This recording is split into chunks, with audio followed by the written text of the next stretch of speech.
Keeping the roar in protest against Israel's barbaric attack on the innocent people of Palestine in mind, a rally was organized in Agartala city on the initiative of All India Peace and Solidarity Organization Tripura chapter on Friday. Former Chief Minister Manik Sarkar, former Minister Manik De, and others were at the forefront of the procession. Roar in protest against Israel's barbaric attacks on the innocent people of Palestine in the Gaza Strip under the auspices of U.S. imperialism.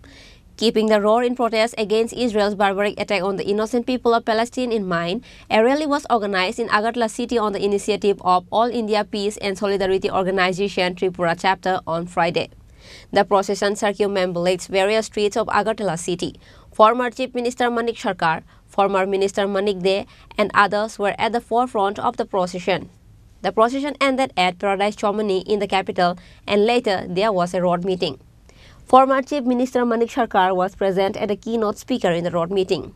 Speaking at the meeting, Manik Sarkar said that the government of the United States of America is directly and indirectly supporting Israel. U.S. imperialism is trying to destroy Palestine with its vision. The Indian government is indirectly supporting that vision. Who were living in Gaza.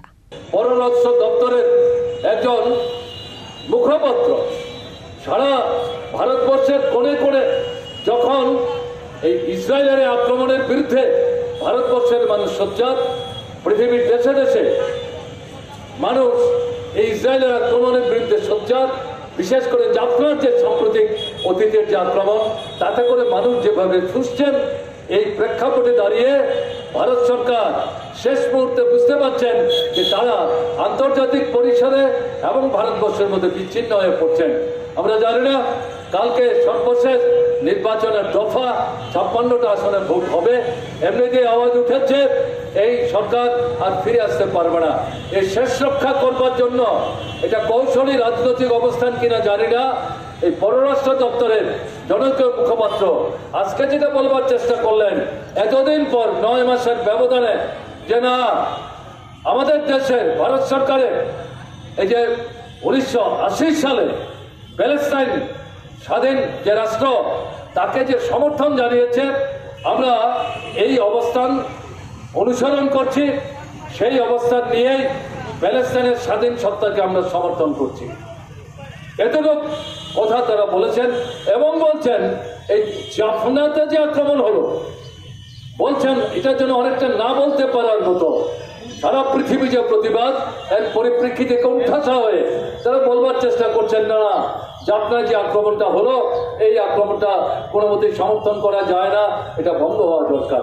কিন্তু আমরা বলছি এই দুই কথা বললে তো চলবে না, সোচ্চারভাবে প্যালেস্টাইনের স্বাতন্ত্র্য এবং ইসরায়েলের যে স্বাতন্ত্র্য, এই দুটোই তারা যার যার মতো করে রক্ষা করুক এবং ইসরায়েলের সঙ্গে আমাদের ভারতবর্ষের সমস্ত রকম মানে যুদ্ধাস্ত্র আদান প্রদান, ব্যবসা বাণিজ্যের আদান প্রদান, আমদানি রপ্তানি, এগুলো বন্ধ করতে হবে। রাজনৈতিক যে সম্পর্ক ইসরায়েলের সাথে ভারতের, সেটা বন্ধ করতে হবে। স্বাধীন সত্তা নিয়ে আমরা আন্তর্জাতিক পরিসরে যে জোট নিরপেক্ষতার যে নীতি নিয়ে অগ্রসর হচ্ছিলাম, সেই নীতি নিয়ে আমরা অগ্রসর হতে চাই এবং সেই দৃষ্টিভঙ্গি থেকে ভারত সরকারের উপর আমরা চাপ সৃষ্টি করতে চাই। আজকের এই পথসভায় দাঁড়িয়ে আমরা এই দাবি আবার তুলতে চাই। এই দুই লাইনে কথা বলে শেষ করলে চলবে না, এটাকে বাস্তবায়িত করবার জন্য আন্তর্জাতিক পরিসরে ভারত সরকারের প্রতিনিধিকে আরো সক্রিয় ভূমিকা গ্রহণ করতে হবে। এই দাবি আমরা আজকের এই পথসভায় দাঁড়িয়ে সোচ্চার হচ্ছি এবং জাতীয় স্তরেও আজকে যে সংগঠনের আহ্বানে আমরা এখানে মিছিল করে এই পথসভায় মিলিত হয়েছি, এই সংগঠনও এই দাবিগুলি উত্থাপন করছে। আমাদের ধারণা পৃথিবীর দেশে দেশে একই দাবি, বিভিন্ন রাষ্ট্রের নাগরিকরা এই ইসরায়েলের এই যে জনবিরোধী অমানবিক যে আক্রমণ এবং মার্কিন সাম্রাজ্যবাদের মদতপুষ্ট হয়ে এর বিরুদ্ধে তারাও প্রায় সমমনোভাবাপন্ন দৃষ্টি নিয়ে এই কথাগুলি তারা বলবার চেষ্টা করছেন। কাজে এদিক থেকে আমরা আজকে এই পথসভায় দাঁড়িয়ে এই কথাগুলো আবার নতুন করে আমরা এখানে উল্লেখ করতে চাই। আপনাদের কাছে যেটা বলবো, শুধু আমরা এর আগেও কয়েকবার এই ইসরায়েলের আক্রমণের বিরুদ্ধে প্যালেস্টাইনের পক্ষে গত 8-9 মাসের মধ্যে আগরতলা শহর, ত্রিপুরার বিভিন্ন মহকুমাতে সভা সমাবেশ, মিছিল, কনভেনশন আমরা সংগঠিত করেছি যতক্ষণ এই যুদ্ধ বন্ধ না হচ্ছে এবং প্যালেস্টাইনের স্বতন্ত্র অস্তিত্ব স্বীকৃতি না পাচ্ছে, ইসরায়েল যতক্ষণ পর্যন্ত প্যালেস্টাইনকে মেনে না নিচ্ছে, ততক্ষণ পর্যন্ত আমাদের কিন্তু আন্দোলন অব্যাহত রাখতে হবে। যদি মনে করেন যে আমরা আজকে মিছিল করলাম, এখানে আমরা আবার দাবি সোচ্চার হলাম, এরপরে আমাদের আর কিছু করার থাকবে না, এটা মনে করলে ঠিক হবে না। সাম্রাজ্যবাদকে বিশ্বাস করবেন না। মার্কিন সাম্রাজ্যবাদ সারা পৃথিবীর বুকে একটা যুদ্ধের উন্মাদনা তারা তৈরি করে রাখবার চেষ্টা করছে। অর্থনৈতিক দিক থেকে তারাও বিপন্ন অবস্থার মধ্যে তাদের অর্থনৈতিক অবস্থাকে রক্ষা করবার জন্য যুদ্ধাস্ত্র যে তৈরি করছে, তাদের দেশে যুদ্ধাস্ত্র তৈরি করবার যে শিল্প, এই শিল্পকে বাঁচিয়ে রাখবার জন্য পৃথিবীর দেশে দেশে এলাকা এলাকায় নানাভাবে তারা এই যুদ্ধ চালিয়ে রাখবার চেষ্টা করছে।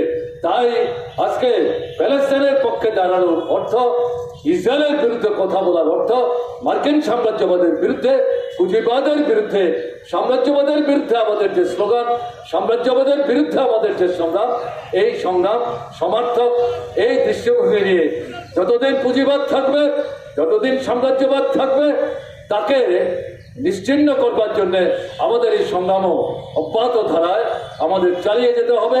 এই প্রতিজ্ঞা নিয়ে, এই শপথ নিয়ে আজকে এখান থেকে আপনারা যাবেন, এই বিশ্বাস নিয়ে আপনাদেরকে অভিনন্দন জানিয়ে। Former CM Manik Sarkar further said that in this situation, Israel requested India to send workers. Manik Sarkar said that the Indian government also agreed to Israel's proposal.